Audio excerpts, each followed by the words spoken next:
வாழ்றது கிறிஸ்தவரா? ஆனா பட்டியலினம் நீங்க சான்று வாங்கி வச்சு பட்டியலினம் இல்லன்றதை நீங்க எந்த ப்ரூஃப் வச்சு சொல்றீங்க? ஃபர்ஸ்ட் ஆஃப் ஆல் நாங்க அவங்கள கிரிப்டோ கிறிஸ்தவர்னு சொல்றோம். மதம் மாறினால் ஒரு எதிரி கூடுறான்னா யாரு? ஆமா, அப்ப முஸ்லிமா மதம் மாறினா ஒரு எதிரி உருவாயிட்டாங்க. இந்த பகுதியெல்லாம் இந்த நாட்டில் இந்துக்கள் சிறுபான்மையானவர்களோ ஒன்று அந்த பகுதிகள் இந்த நாட்டில் இல்லை அல்லது பிரச்சனைக்குரிய பகுதியாக இருக்கிறது.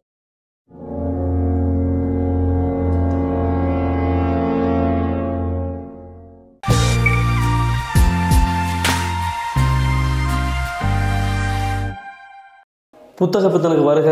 நான் முகமது ஃபெர்தோஸ். இன்றைக்கி நம்ம பார்க்க போகிற புத்தகம் டாக்டர் தொல் திருமாவளவனோட மதமும் மதமாற்றமும். பாதிக்கப்பட்டோரின் பார்வையில் மீனாட்சிபுரம் பெருந்திரள் மதமாற்றம் ஒரு பார்வை. இந்த ஆய்வுக்கு தான் தொல் திருமாவளவனுக்கு முனைவர் பட்டம் கிடச்சிச்சு, அதாவது PhD டாக்டர் பட்டம் கிடச்சிச்சு. இந்த புத்தகத்தில் அப்படி அவர் என்ன சொல்லியிருக்காருன்னு பார்த்தீங்கன்னா, மீனாட்சிபுரத்தில் உள்ள தலித் மக்கள் ஏன் இஸ்லாத்துக்கு மதம் மாறினாங்க, அதுக்கான பின்னணி காரணம் என்ன, இதெல்லாம் பற்றி தான்.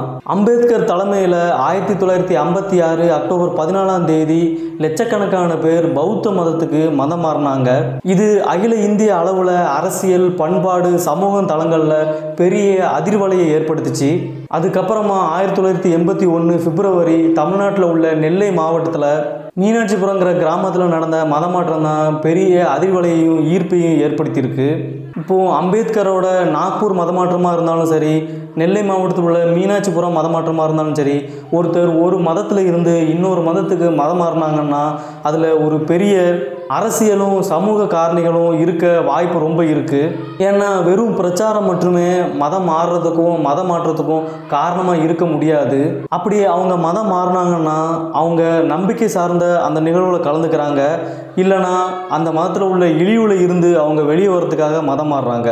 மீனாட்சிபுரம் மதமாற்றத்தை ரெண்டாவது வகையாக தான் பார்க்க முடியும். அந்த மதத்தில் உள்ள இழிவு, அவங்கள நடத்தின விதம், இதெல்லாம் தான் அவங்கள மதம் மாற வச்சிருக்கு.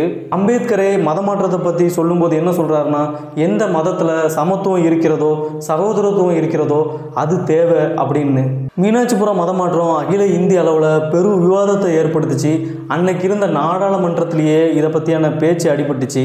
அன்னைக்கு நாடாளுமன்றத்தில் உறுப்பினராக இருந்த முன்னாள் பிரதமர் அடல் பிஹாரி வாஜ்பாய், அன்னைக்கு காங்கிரஸ் ஆட்சியில் மத்திய அமைச்சராக இருந்த யோகேந்திர மக்வானா, தமிழ்நாடு காங்கிரஸ் கமிட்டியோட தலைவராக இருந்த இளைய பெருமாள் எல்லாருமே மீனாட்சிபுரத்துக்கு ஓடோடி வந்தாங்க.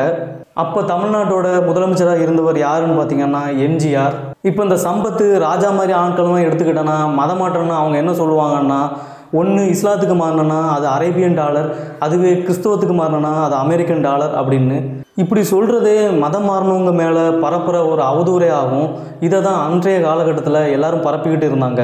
வழக்கமாக நம்ம எந்த ஒரு செயல்பாட்டை எடுத்தாலும் அதில் அகம் மற்றும் புறம் காரணங்கள் சார்ந்தே இருக்கும். இதில் மதமாற்றம் மற்றும் விதிவிலக்கே கிடையாது. மதம் மாறுறதுக்கு அவங்கள எது தூண்டுச்சுன்னு நீங்கள் பார்த்தீங்கன்னா அதில் பொருளியல் முக்கியமான காரணமாக இருக்கும். ஒருத்தர் தலித்தாக இருக்கிற காரணத்தினாலேயே அவங்களால பொது இடங்களில் ஒரு தேநீர் கடை வைக்க முடியாது, உணவு விடுதி நடத்த முடியாது, துணி கடை, பலசரக்கு கடை திறக்க முடியாது, பொதுவாக இன்னொருத்தரோட சேர்ந்து ஒரு தொழிலே நடத்த முடியாது. இன்றைய சூழலில் நீங்கள் பார்த்தா கூட ஒரு தலித்தாக இருக்கிறவங்கள்ட்ட பெரும்பாலான நிலங்கள் இருக்காது. அப்படியே நிலம் இருந்தாலும் அவங்களால விவசாயம் செய்ய முடியாது. பொருளாதார ரீதியாக முன்னேற முடியாத நிலைமை தான் தலித் மக்களுக்கு இன்றைக்கும் இருக்குது. கோயிலுங்கிறது அனைத்து மக்களுக்கும் பொதுவான ஒரு சொத்து தான். ஆனால் தலித்தாக இருக்கிறனாலேயே அவன் தூரத்துலேருந்து கும்பிடணும். குளத்தில் நாய், பன்றி எதுனாலும் குளிக்கலாம். ஆனால் ஒரு தலித்தாக இருக்கிறனாலே அவனால் குளத்தில் குளிக்க முடியாது. இந்த மாதிரியான சமூக, உளவியல், பொருளியல் காரணங்கள் தான் ஒருத்தரை மதமாறவே வைக்கிது. அதுதான் மீனாட்சிபுரத்துலேயும் நடந்திருக்கு. இதில் இன்னொரு காரணத்தையும் சொல்லி ஆகணும். அது ஆதிக்க சாதியின் வன்முறையும் அரசோட அடக்குமுறையும் ஒடுக்குமுறையும். மீனாட்சிபுரம் மதமாற்றத்துக்கு 2 காரணங்கள் முக்கியமான நிகழ்வாக இருக்குன்னு அங்கே சுற்றி இருக்கிற மக்கள் சொல்கிறாங்க. அது என்னன்னு பார்த்தீங்கன்னா, 1 வழக்கமான சாதிய சிக்கல்கள், 2 காவல்துறையோட அடக்குமுறை. இதில் காவல்துறையோட அடக்குமுறைக்கும் ஒடுக்குமுறைக்கும் அமைஞ்ச விஷயமா பார்க்கப்படுறது என்னன்னு பார்த்தீங்கன்னா, மீனாட்சிபுரம் பக்கத்தில் மேக்கரங்கிற ஊரில் நடந்த ரெட்டை கொலை. மீனாட்சிபுரம் மேற்க திருவாவடுதுறை ஆதீனத்திற்கு சொந்தமாக ஆயிரக்கணக்கான ஏக்கர் நிலம் இருக்குது. அதே பகுதியில் மீனாட்சிபுரத்தை சேர்ந்த தலித் மக்கள் 4 to 5 ஏக்கர் வரைக்கும் நிலம் வச்சுருக்காங்க. அதில் மிளகு, ஏலங்கிறத பயிரை போட்டு தொழில் செஞ்சுட்டு வராங்க. இந்த சூழலில் தான் ராதாகிருஷ்ணன் ரெட்டி தேவர் சாதியை சேர்ந்த 2 பேரை அங்கே பாதுகாவலராக நியமிக்கிறாரு. அதுக்கப்புறமா அந்த 2 பேரும் படுகொலை செய்யப்படுறாங்க.